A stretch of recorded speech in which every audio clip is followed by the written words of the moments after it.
One of the most important things that you can learn how to do is how to mix your drink properly and to know when to use which technique.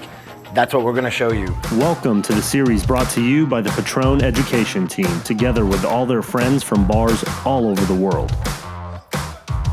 Each week, we'll be teaching you tips, tricks, and recipes to step up your cocktail game at home. Cocktails at Home, perfected by Patron.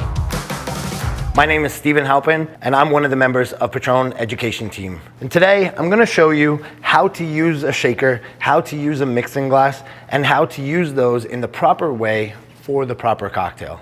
First, let's start off by talking about a shaker. This is a shaker tin.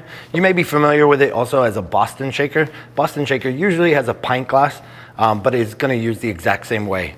Other options, there's lots of other types that you can get. A cobbler shaker, which will have 3 pieces to it, but this is pretty error-proof. Not using the Boston shaker, not using that pint glass, you reduce down the chance of breaking glass into your cocktail. So if you're looking to pick up, maybe start off with a set of some bartending tools, this is by far the most important that you can get. In order to seal these when you have made your cocktail, you're going to put the top part in on the top. Make sure that it is sealed either at 3 o'clock or 6 o'clock, whichever way you want.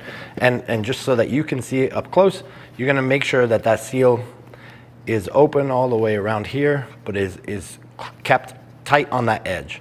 And once that's done, you're gonna give it a quick tap on the top to seal it in, and then it won't come apart, okay? Just in case it does, you wanna make sure that one of your hands is on the top and one hand is on the bottom. As a bartender, we always teach other bartenders to make sure that the open end is always pointing to you. What you don't want to do is be shaking this way, and if it did open, it will go all over your guests. So you want to open this way just in case anything happens. But if you've sealed it the right way, you shouldn't have any issues.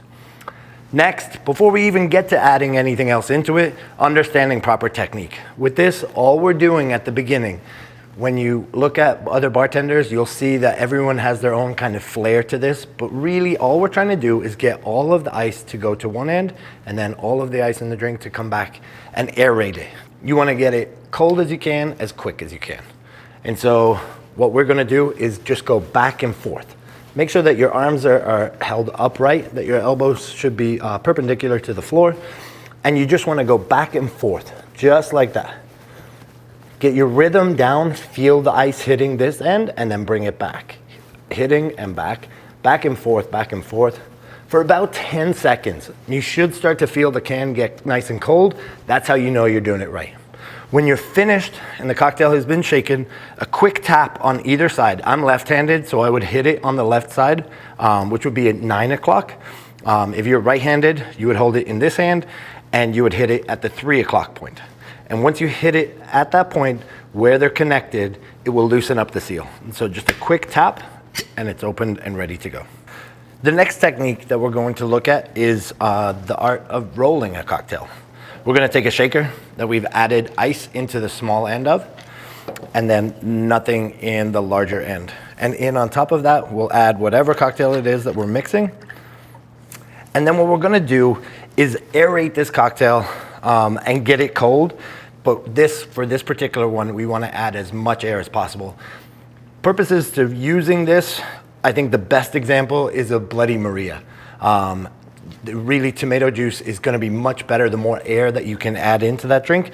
And so think about a good use of it for next time that you're mixing up one of those. What you're going to do is you're going to gently pour it, raise it nice and high, and you can then add that back in and pour right back out. And once you get more and more used to it, you can go higher and higher, adding that in. And you want to do about 3 or 4 passes.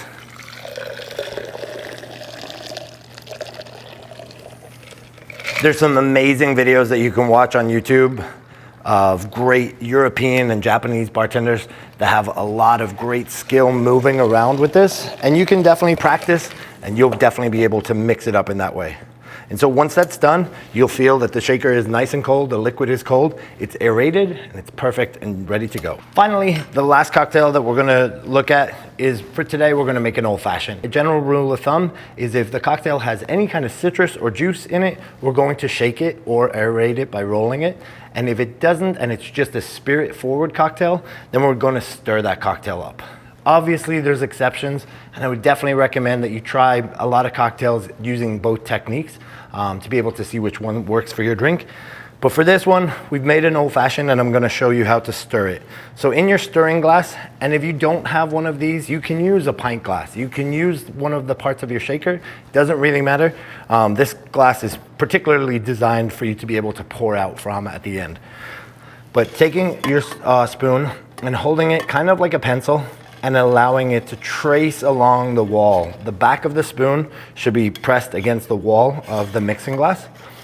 And what you should feel is all of the liquid circulating around, but you should not hear any clanking back and forth. It should be a smooth all the way around, keeping your grip as loose as you can so that that spoon can rotate in between your fingers.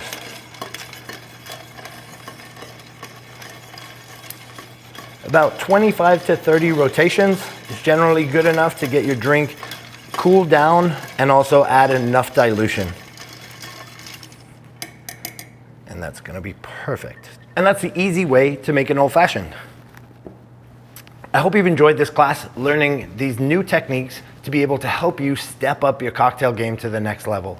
If you have any questions, anything that you wanna know, feel free to drop us a note in the comments below and we will make that video for you. Make sure to hit subscribe so you don't miss any of our content, and we will see you back here on Cocktails at Home, perfected by Patron. Cheers.